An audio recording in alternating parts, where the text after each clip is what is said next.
Hello friends, welcome back to my video class. मोर video class সকলকে স্বাগত জনাইছো। আশা কৰিছো আপোনালোকে ভালে আছে। ফ্ৰেন্ডস, টেট টিচাৰ ৰিক্ৰুটমেন্টৰ এডভাৰটাইজমেন্ট চলি আছে। Last date 1 February. এতিয়া ডেট এক্সটেনশন কৰিব না নকৰিব এতিয়ালৈকে কোনো মেছেজ আহা নাই।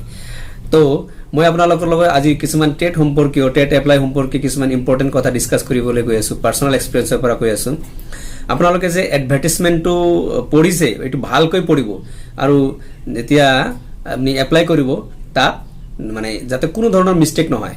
মিস্টেক হলে সেই প্ৰিন্ট আউট যে আপোনাৰ বাহিৰ হ'ব তাতে কিন্তু আপোনাৰ ভেৰিফিকেশনৰ সময়ত অলপ প্ৰবলেম হ'ব পাৰে। এতে কিছুমান ইম্পৰ্টেন্ট কথা বহুত মোক ফোন কৰি মানে মেছেজ কৰি সুধিছে যে সি টেটৰ যেটো ল্যাঙ্গুৱেজ এই ল্যাঙ্গুৱেজৰ প্ৰবলেমটো আজি সলভ কৰাৰ চেষ্টা কৰিম।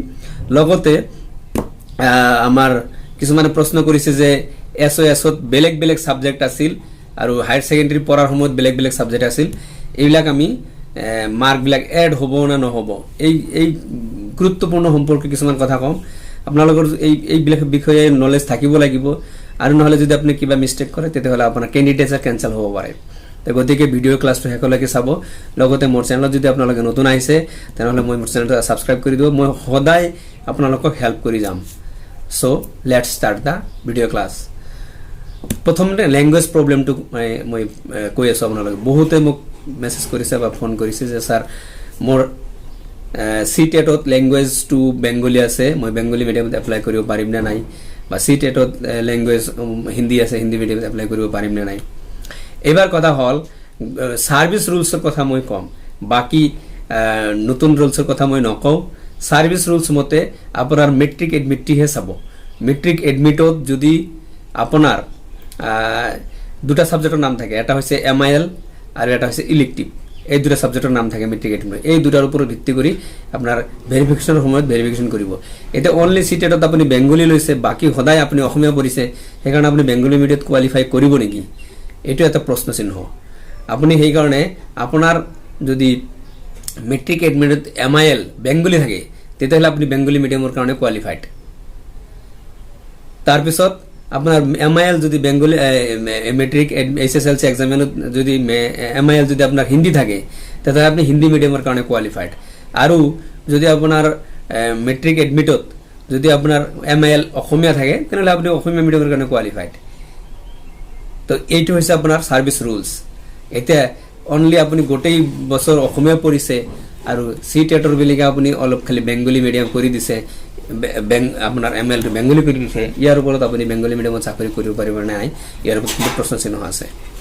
তো গতিকে আপনাৰ ল্যাঙ্গুৱেজটো আপনি বহুত মোক ফোন মেসেজ কৰিছে যে স্যাৰ সি টেট ল্যাঙ্গুৱেজ টু বাংলা থাকিলে বাংলা মিডিয়ামত এপ্লাই কৰাৰ পিছত প্রবলেম হ'ব নেকি যদি হায়ার সেকেন্ডারিত এসামিজ মিডিয়াম এমআইএল থাকে?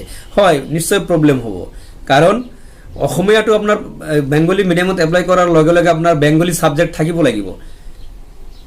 যিকোনো এটা হলেও বেঙ্গলী সাবজেক্ট থাকিব লাগিব এজ সার্ভিস রুলস মতে। কারণ বেঙ্গলী যদি আপনি পঢ়াই নাই তাহলে বেঙ্গলী মিডিয়ামত আপনি চাকরি কেনেকৈ কৰিব? Same as it as Bodo medium হোক বা কি কয় হিন্দি মিডিয়াম হোক, আপনার এমআইএল সাবজেক্টটো থাকিব লাগিব যি মিডিয়াত আপনি এপ্লাই কৰিব।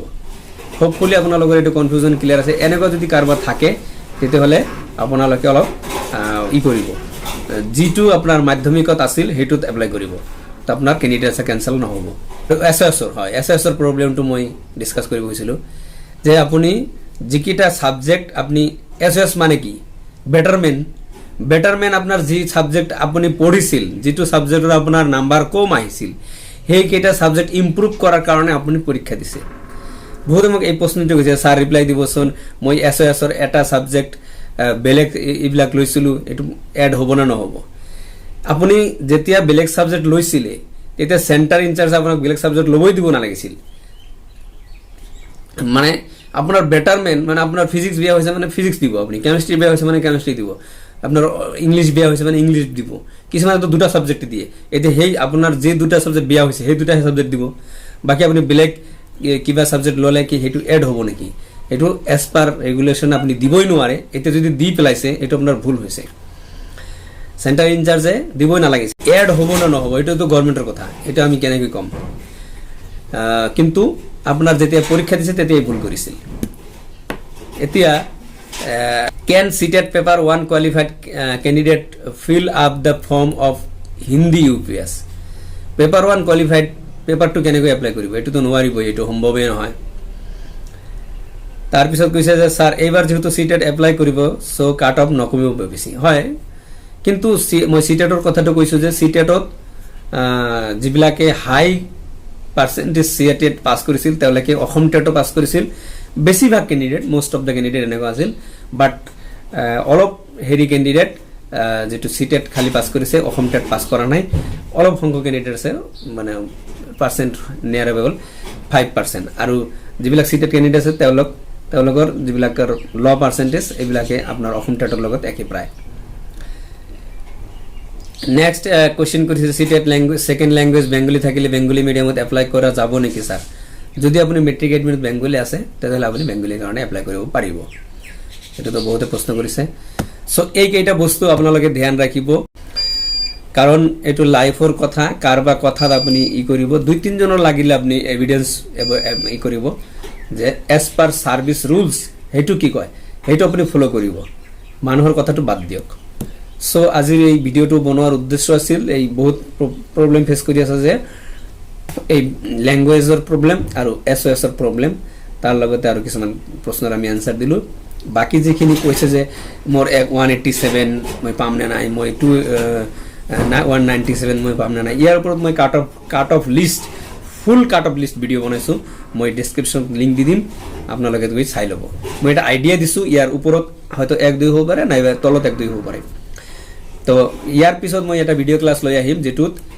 সেফ ডিস্ট্ৰিক্ট বুলি নাম দিছো মই সেফ ডিস্ট্ৰিক্ট কোন কাৰ হ'ব মানে কোনটো হ'ব এই ভিডিও ক্লাসটা আপোনালোকে চাবলৈ নাপাহৰিব সো আজিৰ ভিডিও ক্লাস ইমানতেই আপোনালোকক সকলো শুভকামনা যাচিছো আপোনালোকৰ যাতে সেফ ডিস্ট্ৰিক্ট সিলেক্ট কৰে আৰু চাকৰি যাতে ভাল ভাল হৈ যায় কোনো ভুল চুল যাতে নহয় তাৰে কামনা কৰি আজিৰ ভিডিওৰ পৰা বিদায় লৈছো থ্যাংক ইউ সো মাচ ভিউয়াৰ্স মই ইনফৰমেশন আৰু প্ৰিপাৰেচন অফ এক্সাম ভিডিও এই চেনেলত বনাই থাকো বাবে অনুৰোধ থাকিল যে আপোনাৰ ধুনীয়া হাতখনেৰে সাবস্ক্ৰাইবৰ বুটামটো টিপি দি বেলটো প্ৰেছ কৰি দি মোক আৰু ভিডিও বনাবলৈ উৎসাহিত কৰিব